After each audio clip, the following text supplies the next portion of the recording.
aqui, ó. Então eu tenho 4 nadadores. Vocês podem pensar nos atletas de vocês, nos alunos de vocês. Me parece, vamos supor, que esses dois mais da extremidade são atletas mais novos. Legal? E os dois atletas, os nadadores que estão no meio, são atletas mais velhos. Vamos supor que eles 4 vão aí nadar 1.500 metros em águas abertas. Legal. Só que eu tenho 2 jovens e 2 adultos. Vamos supor que eles não tenham tempo de experiências diferentes. Então a tendência é que os adultos tenham um tempo de experiência maior. Começaram a nadar desde cedo, têm um tempo de experiência maior. E os 2 jovens estão nas extremidades, eles estão começando. Vamos supor que o da esquerda aí, de touca verde, ele tem 13 anos e o de touca rosa tem 16. Então a gente tem 3 contextos diferentes, que são 3 grupos de atletas diferentes. 2 adultos, supondo que eles são mais ou menos iguais, um nadador ali de 16 anos e um de 13 anos. Mesmo que o evento competitivo deles seja o mesmo, que é uma prova de 1.500 metros, será que eles teriam que treinar ou deveriam treinar a mesma coisa? Treinar o mesmo volume, com a mesma intensidade? Será que eles têm as mesmas deficiências e potencialidades técnicas, por exemplo? Será que eles têm a mesma disponibilidade para poder treinar?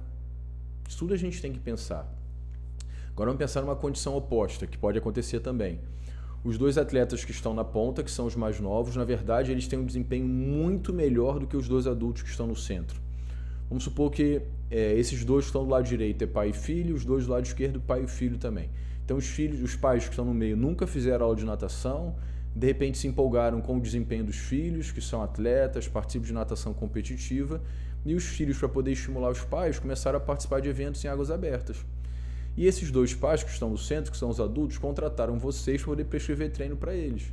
Então, apesar deles serem adultos, sei lá, começaram a nadar com 20 e tantos anos, com 30 e poucos anos, o que eles têm que fazer? Eles vão nadar mais ou menos do que os jovens. Então, são coisas que a gente tem que tomar decisão. Uma das perguntas que eu mais recebo quando eu ministro curso relacionado a treinamento esportivo é essa daí, né? O que o meu atleta ele deveria treinar?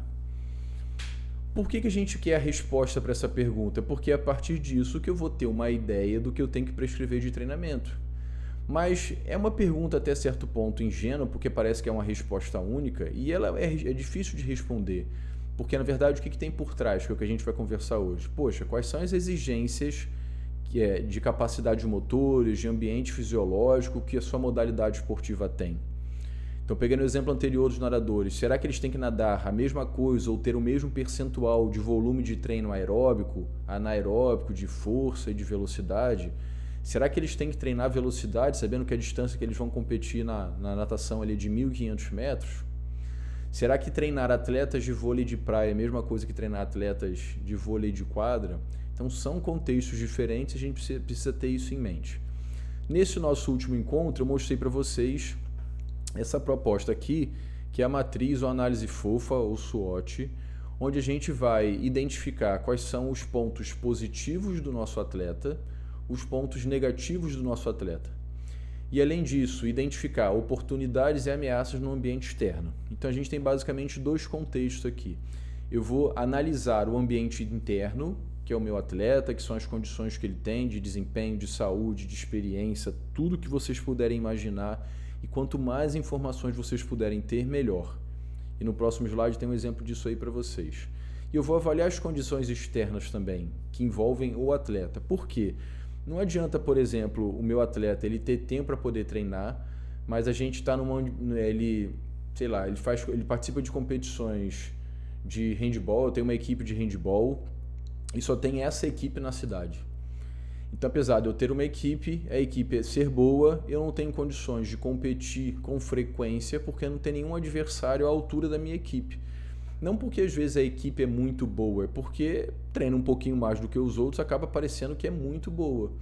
Então aqui na cidade, vamos supor, o desempenho da minha equipe ele é excepcional, a gente ganha tudo que participa, mas quando vai para qualquer competiçãozinha estadual a gente perde de lavada, não tem nem graça. Então seria interessante. Isso é uma ameaça, na verdade, para a minha equipe, porque eu não tenho adversários à altura da minha equipe na cidade. No caso do Gustavo, a gente mora no interior do estado. Então imagina todas as vezes ter que ficar viajando com uma equipe de handball para poder competir, isso tudo tem dispêndio, a gente não tem patrocinador. Então poderia ser ameaça, ele não tem patrocinador. Eu acredito que todo professor e treinador merece ter acesso às melhores ferramentas, às melhores oportunidades para poder alcançar a excelência. É por isso que eu criei conteúdos exclusivos aqui no meu canal do YouTube para os assinantes, para que você possa ir além e realmente transformar sua carreira. Ao se tornar assinante, você não terá só acesso a vídeos exclusivos e mais detalhados, mas também vai se juntar a uma comunidade que valoriza e acredita no crescimento contínuo e o aperfeiçoamento profissional. Além disso, o seu apoio me ajuda a continuar trazendo conteúdo de qualidade, que eu tenho certeza que vai fazer toda a diferença na sua jornada. Torne-se um assinante agora e desbloqueie todos esses vídeos para ter acesso a vídeos completos e exclusivos. Você pode escolher entre 3 planos de assinatura e o link está na descrição do vídeo. Não tem nutricionista, não tem psicólogo.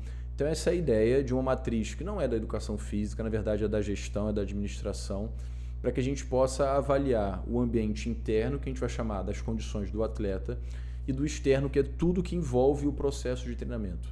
Eu escrevi esse livro aqui, Atividades Aquáticas, um olhar dirigido ao ensino, junto com diversos outros colegas da Universidade Federal do Rio de Janeiro. E eu fiz isso porque eu acredito que todo professor e treinador de natação merece ter acesso a um conhecimento que realmente vai transformar a sua prática. Esse livro é um compilado de anos de experiência e de prática no ensino da natação, do polo aquático, do nado artístico. Com esse livro eu tenho certeza que você terá acesso a estratégias e técnicas de ensino que já transformaram a carreira de muitos profissionais. Esse é um guia prático para quem quer levar o seu trabalho como professor para um outro nível. Se você também é comprometido com a excelência e quer alcançar um outro nível de conhecimento, não deixe de garantir o seu exemplar ainda hoje. Faça o seu pedido por meio do link que está na descrição desse vídeo, que você vai lá para o meu site e você vai receber o livro na sua casa. Se você quiser o livro autografado, é só pedir.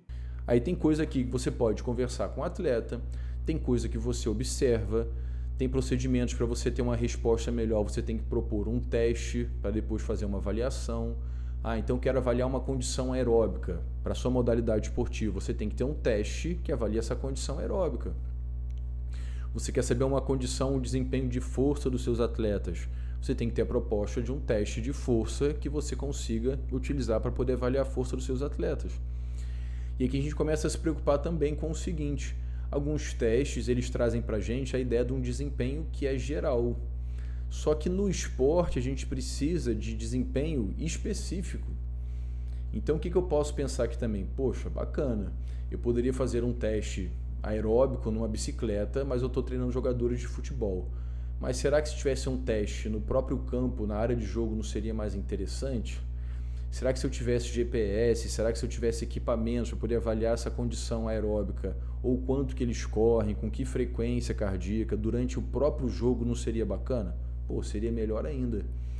Só que a gente está falando de atletas que têm níveis de desempenho diferentes, que são de clubes diferentes, têm grana diferente, então tudo isso você tem que pensar, ok?